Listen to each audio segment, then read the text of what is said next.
According to recent reports, the United Nations Sustainable Development Goals, designed to end extreme poverty in the world by 2030, may not be achieved, largely due to failure by Nigeria to address extreme poverty and other development challenges. With 86.9 million people living in extreme poverty in Nigeria today, our country, sadly, is now dubbed the poverty capital of the world, surpassing India, which has 7 times our population, but has 60.9 million persons living in extreme poverty.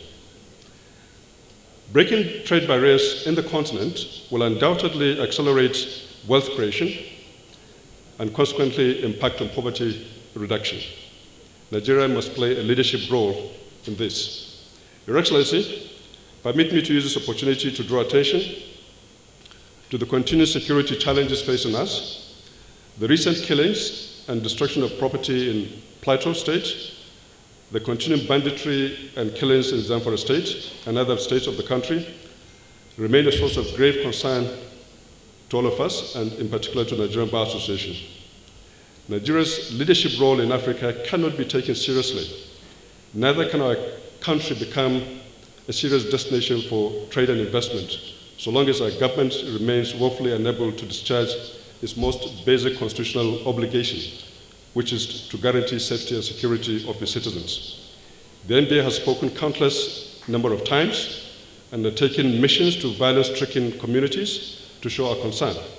It is not enough for the President to pay a visit to the affected communities. The President must use all his constitutional powers at his disposal to bring these killings to an end. The executive arm of government is well represented here. On the theme of the conference, the Minister of Industry, Trade and Investment, Pt.2 Enelama, pointed out some of the challenges which government was confronted with and consulting on to ensure that when signed, the AFTA agreement is beneficial to the country. The real bigger challenge we face is building the right infrastructure, the right enabling environment for that agreement to work and for us to get the benefits. Whether it's in terms of the hard infrastructure like power, roads, railway, and all the other things that enable trade, or the soft infrastructure like enabling laws and the work that you do in terms of rule of law, in terms of property rights, in terms of arbitration, and all the other things that are part of the soft infrastructure that create the enabling environment for trade to prosper and for trade to work. And as an administration, we are committed to meeting the challenge of providing this enabling environment. We can't do it alone. The Vice President, in his remarks, noted that the government is working on ensuring that free trade does not turn the country into a dumping ground for substandard goods. Due to the prevalence of dumping on the continent and the potential for its escalation, one would argue that free trade in Africa may not necessarily be fair. Our vision for intra-African trade is for free movement in made-in-Africa goods, goods made by Africans using a significant proportion of African raw materials, not just free movement of goods packaged or rebranded in Africa.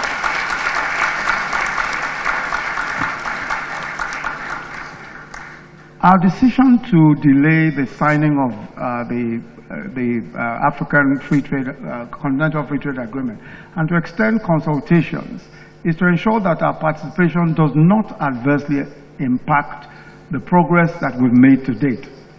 We have to ensure that the theories assumed are adjusted, if needed, to the realities that the Nigerian businesses face, especially when it comes to dumping and also, in some instances, smuggling. For instance, let's just take Nigeria as the only country, and this is the smuggling of rice as an example, or the dumping, in some cases, of rice. Nigeria is the only country in West Africa where parboiled rice is consumed in significant quantities.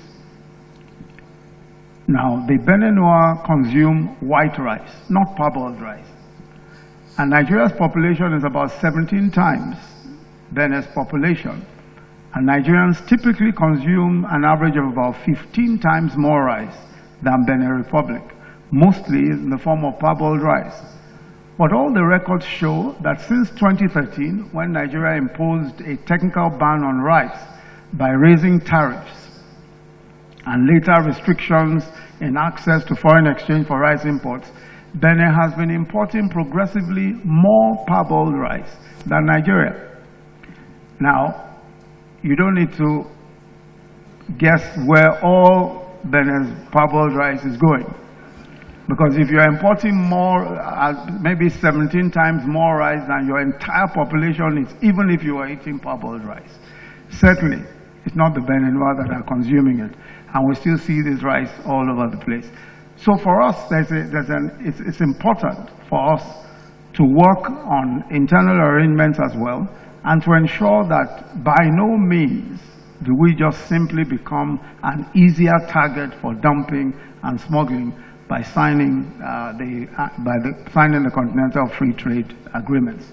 On the security issues in the country, the Vice President also had this challenge for the lawyers. Firstly, I want to say that it is our duty, and I mean this in every possible way, as an elite, the professional elite, a professional elite of importance in this country, to continue to support the ways by which we can ensure that our security framework and our system of administration of justice is able to deliver.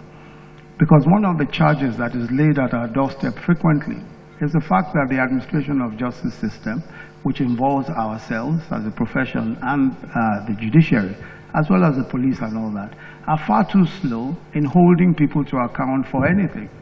Whether it is petty offenses or corruption or even some of the security issues that we face.